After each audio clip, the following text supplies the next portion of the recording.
Number 5. Peruvian passenger plane. After completing a lease under Air Malta in 1991, a Boeing 727 owned by Peruvian airline Fawcett Peru began its journey back to Lima with 6 crew members and 10 passengers aboard. It made the first 2 of its 5 planned fueling stops without incident. The aircraft took off from its second stop at Keflavik International Airport in Iceland with plans to fuel up in Newfoundland, Canada next. But it never arrived at Gander International Airport. A half hour after it was supposed to land, 2 nearby flights picked up a transmission from an aircraft experiencing a low fuel emergency. The pilots said that they were flying at 10,000 feet and that they were planning to ditch. It was the last anyone ever heard from them. The troubling message was passed on to air traffic control. It was determined that the plane was hundreds of miles off course when the distress call came in, suggesting that the pilots had gotten lost or unknowingly deviated from their planned route. Authorities launched a search in the area that the plane was in during its final transmission, assuming that the crew had ditched and that they would find it floating in the water.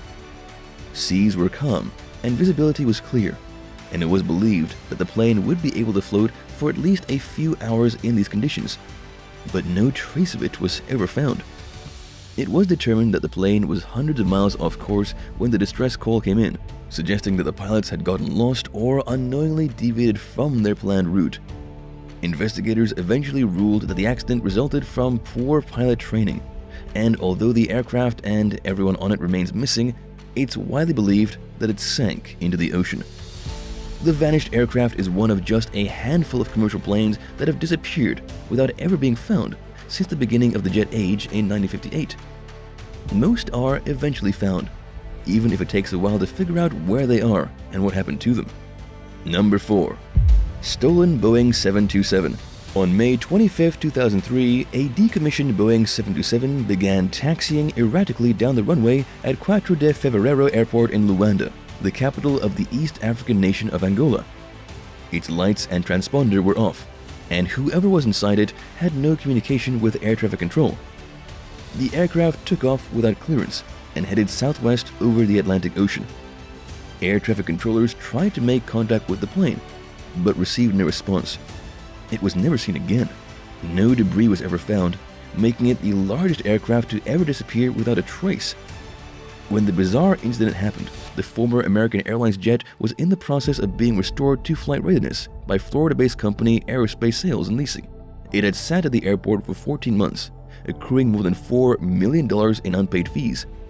The work was being carried out by a certified flight engineer and aircraft mechanic named Ben Padilla. On the day it disappeared, Padilla was seen boarding the plane with a recently hired assistant named John Mutantu. The 727 wasn't designed for a 3-person flight crew. Mutantu wasn't the pilot, and Padilla only had a private pilot's license. He wasn't accustomed to flying commercial aircraft, yet the plane somehow departed the runway. One theory suggests that the men encountered waiting hijackers when they went into the aircraft, while the others believe that Padilla and Mutantu flew it away on their own. It's unclear why anyone would want to steal it. Retired U.S. Marine General Maston Robeson, who was stationed in the Horn of Africa when the incident happened, told Smithsonian Magazine that initial suspicions included the possibility that the owners wanted to commit insurance fraud, or that maybe someone wanted to make the 727 available to unsavory people. Leading up to the disappearance, there were numerous bad business deals, disgruntled unpaid workers, and other shady incidents surrounding the aircraft. Local violence was also on the rise. Intelligence officials worried that the plane may have been taken in a terrorist plot. Less than 2 years had passed since the 9/11 attacks on the World Trade Center, and the possibility was fresh in the investigators' minds. It was enough to spark an FBI investigation, but these fears eventually faded, and in 2005, the agency closed its probe into the matter. Padilla's sister, Benita Padilla Kirkland, told the South Florida Sun-Sentinel in 2004 that her family worried that her brother was the one flying the plane when it took off, without explanation. They feared that he had crashed and was perhaps being held against his will. Aerospace Sales and Leasing President Maury Joseph agreed that this was plausible. Authorities, on the other hand, felt that Padilla's history of accounting fraud played a role in whatever happened. Realistically, the plane likely crashed into the ocean, but without evidence of what happened to it and why it was stolen, all anyone can do is speculate about its fate. Do you have any theories on what happened to this plane? Tell us in the comments, and hit subscribe while you're at it. Number 3. Malaysia Airlines Flight 370. On March 8, 2014, a Malaysia Airlines passenger plane vanished over the South China Sea just 38 minutes after taking off. The plane left from the Malaysian capital of Kuala Lumpur to Beijing with 227 passengers on board. The Boeing 777 had just reached a cruising altitude of 35,000 feet when all radio communication stopped and the plane dropped off the radar. The military was able to track the flight for the next hour as it mysteriously deviated from its path and flew over the Andaman Sea and the Malay Peninsula. When the aircraft failed to reach its destination several hours later, authorities initiated an emergency response, but the plane's fate remains a mystery to this day. Flight 370 undoubtedly plunged into the ocean, but the circumstances surrounding its disappearance and doom are unknown. The crew and passengers are presumed dead, making the incident the second deadliest to ever happen involving a Boeing 777. Over the following weeks, the most expensive search mission in the history of aviation was carried out. An analysis of the aircraft's communications before it vanished indicated that it may have crashed in the southern Indian Ocean. Desperate to know what had happened to the loved ones, relatives of the missing passengers criticized authorities for not releasing much information. Bad news came between 2015 and 2017, when several pieces of debris from the plane washed ashore on beaches throughout the western Indian Ocean. Over the years, investigators have disagreed on what likely caused the tragedy. The Australian Transport Safety Bureau, ATSB, theorized that the accident had something to do with hypoxia, a condition that happens when a person isn't getting enough oxygen, or some other event that may have caused the crew to become unresponsive. This could have resulted from sudden decompression inside the plane. Other agencies rejected this idea. Some have theorized that a hijacking scenario took place and that crew members may have even been involved. In 2008, the Malaysian Ministry of Transport's official report ruled the accident inconclusive. Earlier this year, an aviation expert proposed a new theory after years of painstaking research. Using a controversial method of radio signal analysis, British aerospace engineer Richard Godfrey claims to have narrowed down the plane's likely resting place to a 116 square mile area at the bottom of the Indian Ocean. The location was covered in the initial 46,300 square mile search, but Godfrey believes it's possible that the wreck was missed. He also found evidence that the aircraft may have made several 360-degree turns before plunging into the ocean, as if it were engaged in a holding pattern, something that the captain and co-pilot wouldn't be able to do if they were incapacitated. This went on for about 20 minutes, leading Godfrey to wonder if perhaps the captain was making up his mind before deciding to purposely crash the plane. The theory makes sense to Danica Weeks, who lost her husband in the mysterious tragedy. She told Sky News that for several years after the wreck, she supported the idea that a mechanical failure was to blame. But after looking at the new evidence presented by Godfrey, she thinks it's possible, or perhaps even likely, that the disaster was deliberate. Speaking with 60 Minutes, ATSB Director of Operations Peter Foley said that the agency considers Godfrey to be a credible expert, but that his findings need more scrutiny. The ATSB admittedly lacks the resources to look into the new theory and has not opened a new investigation into the flight's disappearance.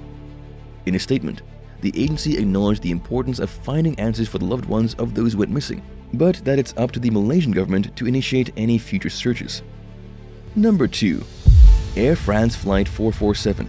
While traveling from Rio de Janeiro to Paris on June 1, 2009, with 228 passengers and crew members on board, an Airbus A330 disappeared in mid-flight. It became clear to air traffic controllers that something was wrong when they lost contact with the crew roughly 3 hours into the flight. Just minutes later, the plane dropped off the radar. A few days later, the Brazilian Navy recovered 2 bodies and some wreckage from the Atlantic Ocean. 48 more bodies were recovered from the water in the incident's aftermath, but the rest of the plane and everyone else who went down with it weren't found until 2011. Roughly 2 years after the Airbus A330 mysteriously vanished. The aircraft came to rest nearly 2.5 miles beneath the water's surface. 104 bodies were recovered, bringing the total count to 154. The remains of 74 people were never found. Investigators were finally able to recover the flight data recorder and cockpit voice recorder, which they hoped would help them determine the cause of the accident. By then, they had examined the flight manifest to see if anyone on board had any suspicious links to possible terrorist activity. but this had been ruled out as a likely cause. The data revealed that the aircraft's speed was reading improperly and that the plane was taken out of autopilot. At some point, the pilots raised the plane's nose, causing it to enter a steep climb and slow down to the point of stalling. It's unclear why they lost control of the jet, but this may have had something to do with the fact that the A330's autopilot was programmed not to allow input that would cause a stall. Consequently, perhaps the pilots mistakenly believed that even when the plane wasn't in autopilot, it was designed to not accept commands that would allow it to stall. As the aircraft rapidly lost altitude, the pilots became increasingly confused. The stall alarm went off for nearly a minute straight, yet they didn't seem to understand that the plane had stalled, and they couldn't figure out which instruments to trust. A final report blamed the crash on a combination of factors. The crew failed to follow the correct procedure in response to the inaccurate speed display, and they didn't realize that the aircraft had stalled and therefore couldn't respond properly. One of the reasons they didn't know about the stall is because they didn't understand the mechanisms that led up to it. By the time they realized something was wrong, so much had happened that it was more or less improbable for them to discern what the problem was and what caused it. It's unclear why the crew didn't seem to hear the stall alarm. The accident could have possibly been avoided if the crew had been better trained in manually operating the aircraft. It would have also helped if the pilots had managed their task-sharing abilities better. But they struggled because they were in an emotional state known as the startle effect. This is an unconscious response to an alarming situation or event, and the pilots apparently failed to realize that this was happening to them, so they couldn't manage it properly. Number 1. Flying Tiger Flight 739. In 1962, the US military chartered a Lockheed L-1049 Super Constellation propliner to carry 93 US Army Ranger specialists, 3 Vietnamese soldiers, and 11 civilians from Travis Air Force Base in California to Saigon. Known as Flight 739, it took off on March 14th under the Flying Tiger line with 4 planned refueling stops.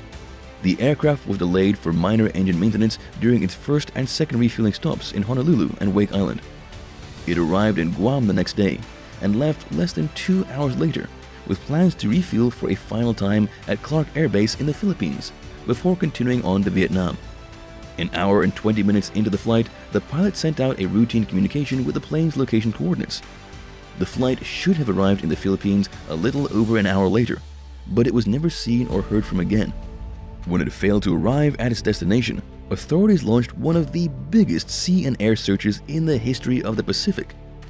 No distress signals were sent out before Flight 739 vanished.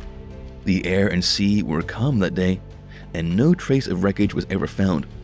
Its fate remains a mystery to this day.